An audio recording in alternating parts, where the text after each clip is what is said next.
해롤새일지 모르지만 왜? 곡식을 축내기 때문에 해로울지 모르지만 봄, 여름에는 벌레를 잡는다. 해롭기도 하지만 이롭기도 하다. 이로운 새다라는 거죠. 이롭기도 하다. 논에 허수아비를 해안치고 새를 쫓아 나락 먹는 것을 금하기는 하지만 쥐잡듯이 잡아 없애지는 않는다. 쥐잡듯이 잡아 없애지는 않는다. 나락 먹는 것을 금하기는 하지만 쥐잡듯이 잡아 없애지는 않는다. 이게 바로 참새를 대하는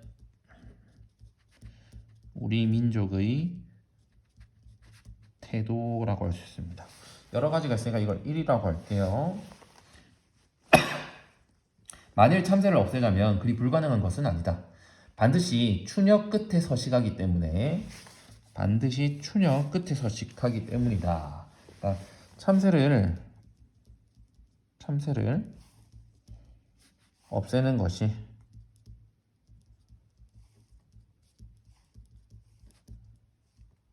불가능하지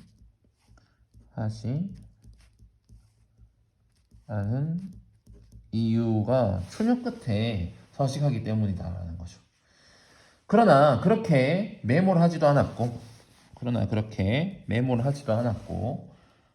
이삭이나 북대기깔이나 벼속의 나달 수채에 밥풀까지 인색하지는 아니했다.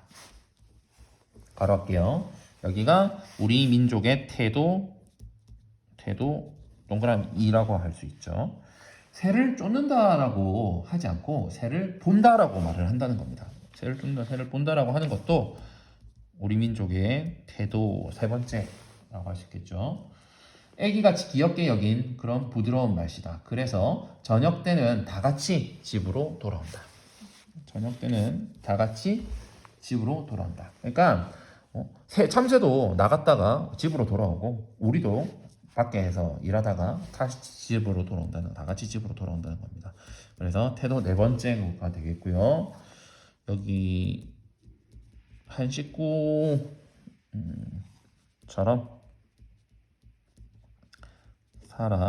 살아왔다라고 적어둘게요. 자, 그래서 우리 민족은 결국 종합해 볼 때 어땠다? 너그러움이라고 할 수 있겠죠. 너그럽게 되었다. 너그러움.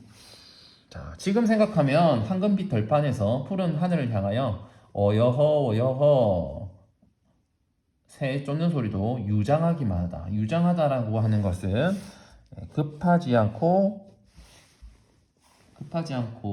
느릿자가 빠졌네요. 느릿하기만 하다라는 거죠. 느릿하기만 하다.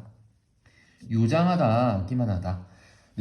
느리기만 하다. 새 보는 일은 대개 소녀들의 일이다. 문득 목단이가 떠오른다. 아까 우리 목단이 있었는데요. 이 목단이가 어떤 인물일까요? 목단이가 떠올랐는데 목단이와의 추억을 떠올리고 있습니다. 추억 회상. 목단이는 우리 집 앞에 논에 새를 보러 매일 오는 아랫마을 처녀였다. 나는 웃는 목단이가 공주 같다고 생각했다라는 겁니다. 나보다 8살 손이라서 누나라고 불러달라고 했지만 나는 굳이 누나라고 부르기 싫었다. 좋아했나요? 연상의 누나를 누나라고 부르지 아니했다라는 겁니다. 나중에 혹시나 누나를 좋아하게 되면 누나라고 부르면 안 되겠네요. 여러분들. 누나라고 부르지 말라라고 누나로 안 불렀다고 합니다. 그러니까 이거는 작가가 목단이가 공주처럼 보였다라는 걸 봤을 때, 그리고 목단이를 이렇게 누나라고 부르지 않는 걸 봤을 때 목단에게 호감이 있었음을 우리는 짐작할 수 있습니다.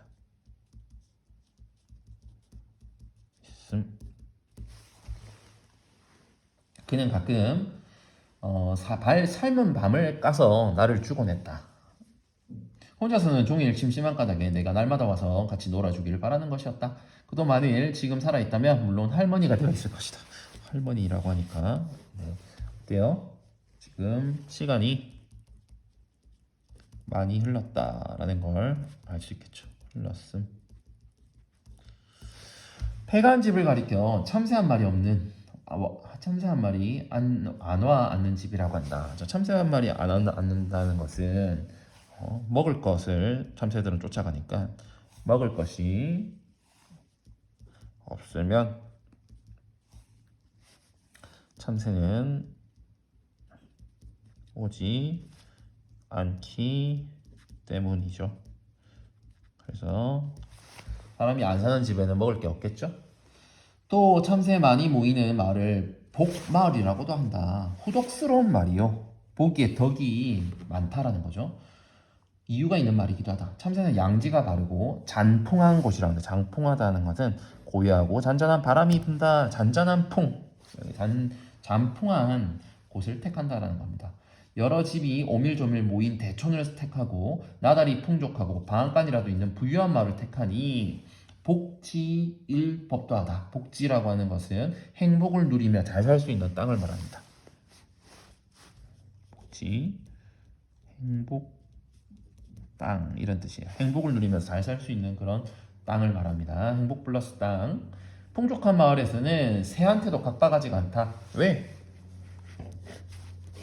새에게 나눠줄 곡식이 있기 때문에. 그렇죠. 각박하지 않다. 언젠가 나는 어느 새 장수와 만난 적이 있다. 자, 이 새 장수가 어땠냐면은 이 새 장수가 조롱을 들고 있었는데 그 조롱 안에는 조롱은 새 그 집 같은 거예요. 조롱 안에는 십자매, 인꼬, 문조, 카나리아, 기타 이런 물을 새들도 굉장히 많았다. 자, 이 조롱 안에 새들이 굉장히 많죠. 조롱에 갇힌 새들이 많이 있어요. 자, 그런데 나는 참새만 없네 하다가 즉시 뉘우쳤다 라고 했어요. 참새가 없네 했는데요. 작가의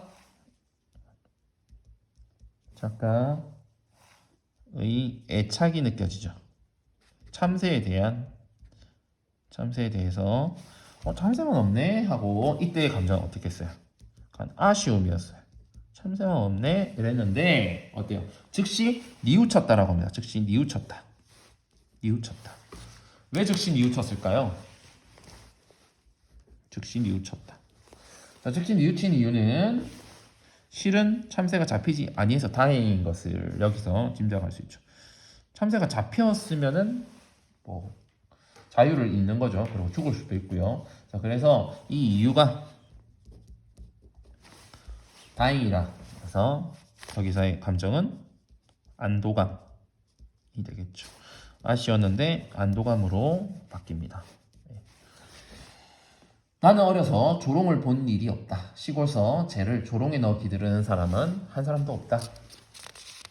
제비는 찾아와서 논어를 읽어주고 까치는 찾아와서 반가워 소식을 전해주고. 네, 제비는 찾아와서 논어를 읽어준다라는 얘기는 무슨 말일까요? 자, 요거는 이제 논어라고 하는 책에 위정편이라고 있는데요. 위정편. 거기서 뭐라고 얘기를 하냐면은 적어볼게요. 아는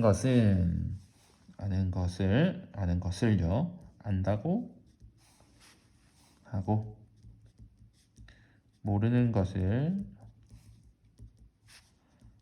모른다고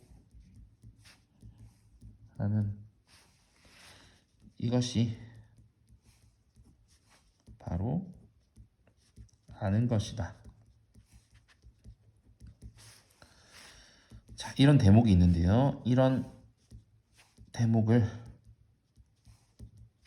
빨리 발음하면요.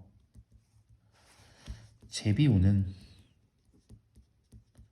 소리하고요. 소리와 비슷하다 해서 전해지는 이야기를 말합니다. 자, 아는 것을 안다고 모르는 것을 모른다고 하는 이것이 바로 아는 것이다 라고 하는 유명한 글이 있는데, 요걸 이제 한자로 하면은 예? 지기, 위, 지, 불지, 뭐 이렇게 지가 많아요. 그러니까 지지지, 그러니까 아는 거가 알지자잖아요. 그러니까 지가 지지지 이렇게 나가니까 제비 소리랑 비슷하다는 겁니다. 제비 울음소리랑. 자, 그래서 논어를 읽어준다라는 부분은 이런 이야기가 있는 거예요. 까치는 찾아와서 반가운 소식을 전해주고, 꾀꼬리는 문 앞에 버들가지로 오르내리며 머리 곱게 빗고 담배밭에 김 매러 가라 하고 일깨워주고, 또한 참새는 한 집에 한 식구인데 매우 친숙한 존재인데, 조롱이 왜 필요하겠느냐라는 거죠. 조롱이 무엇이 필요하냐? 조롱은 필요 없다라는 거죠. 뒷문을 열면 진달래 개나리가 창으로 들어오고, 밭을 걸으면 복사꽃 살구꽃이 가지각색 꽃이 철따라 나고, 뜰 앞에 괴상하게 생긴 돌에는 푸른 이끼가 이슬을 머금고 있다. 여기까지 자연 그대로의 아름다움에 대해서 얘기하고 있습니다. 자연 그대로 아름다움이 있다. 그 다음, 여기에 만일 꽃꽂이를 한다고 꽃가지를 꺾어 방 안에 시들게 하고, 그리고 돌을 방구석에 옮겨놓고 먼지를 앉혀 이끼를 말리고 또 새를 잡아 가두어 놓고 그 비명을 향락하는 자가 있다면, 그는 분명히 그것은 악취미고 그것은 살풍경이요. 살풍경이라고 하는 것은 보잘것없이 메마르고 스산한 그런 풍경이라고 돼 있죠. 자, 여기까지는 자연의 생태를 거스르고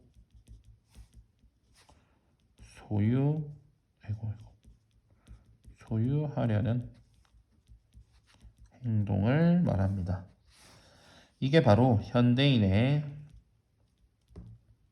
자연을 대하는 태도이죠.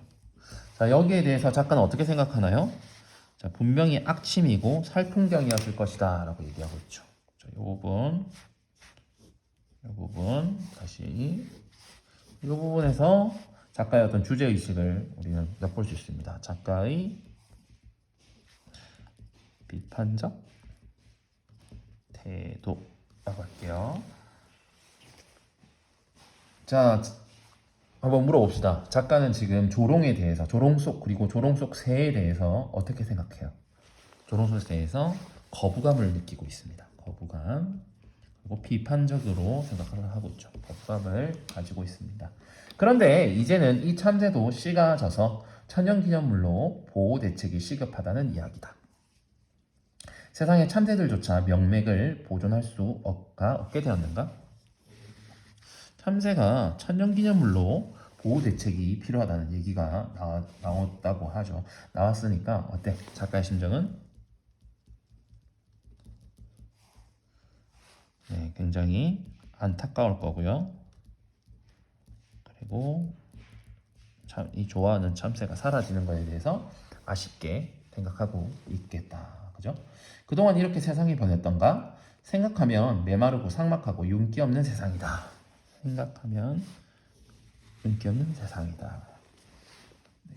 현대 사회에 대해 부정적 인식이 느껴집니다. 달 속에 돌멩이까지 캐내도록 악착같이 발전해가는 인간의 지혜가 위대하다면 무한히 위대하지만, 한편 인간의 행복을 위하여 한 마리의 참새나마 다시금 아쉽고 그립지 아니한가? 자, 참새가 사라져가는 세상에 대해서 비판하고 있고요. 이 참새에 대해서 그리움도 느껴질 수가 있습니다. 자, 이제 마지막 부분이요. 자, 끝. 자, 끝은 중심 내용이 어린 시절 떠올리며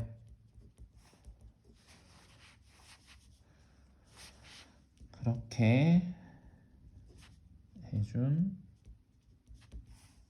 참새 소리를 생각함. 상념에 잠김. 어린 시절을 떠올리게 해준, 그렇게 해준 참새 소리를 생각하고요. 상념에 잠긴다라는 내용입니다. 자, 연화봉에서 하계로 쫓겨난 양소유, 그리고 고운몽의 이야기죠.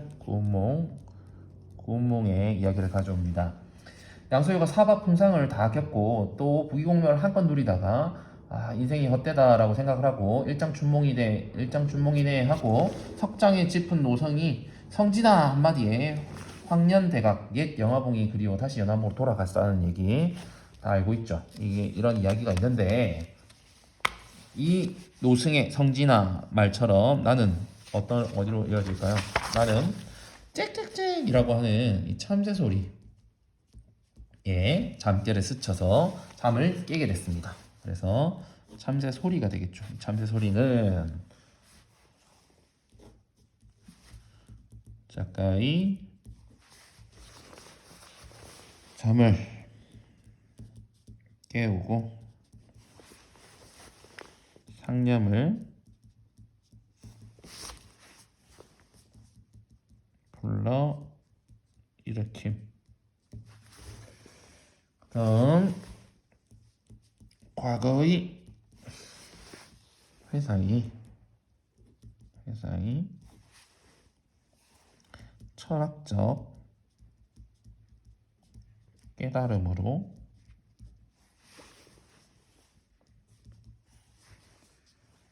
나아가게 하는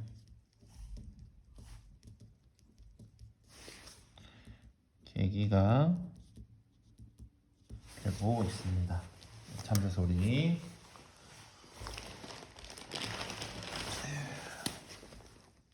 참새 소리의 역할. 작가의 잠을 깨우고 상념을 불러일으켰고요. 작가의 그 과거에 떠올렸던 그 회상들이 철학적 깨달음으로 이제 나아가게 된 거죠. 네. 나에게 무엇을 깨우쳐 주려는 것인가? 날더러 어디로 돌아가라는 것인가? 40년간 꿈에도 생각해 본 적 없는 네 소리. 무선 인연으로 40년 전의 옛 추억, 가버린 소년 시절, 고향 풍경을 이 오밤중에 불러 일으켜 놓고 참새 소리가 과거의 추억을 떠올리게 했음을 알 수 있죠. 어디로 자취를 감춘 것이냐? 잠결에 몽롱하던 두 눈은 이제 씻은 듯 깨끗하다. 나는 문득 일어나 불을 피워 차를 다리며 고요히 책상머리에 앉는다.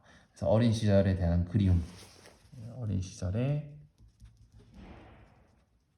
대한 그리움과 사색을 하고 있습니다. 자, 여기까지 30분 정도 텍스트 분석을 다 해봤습니다. 자, 여러분 수고 많았습니다. 안녕. 끝.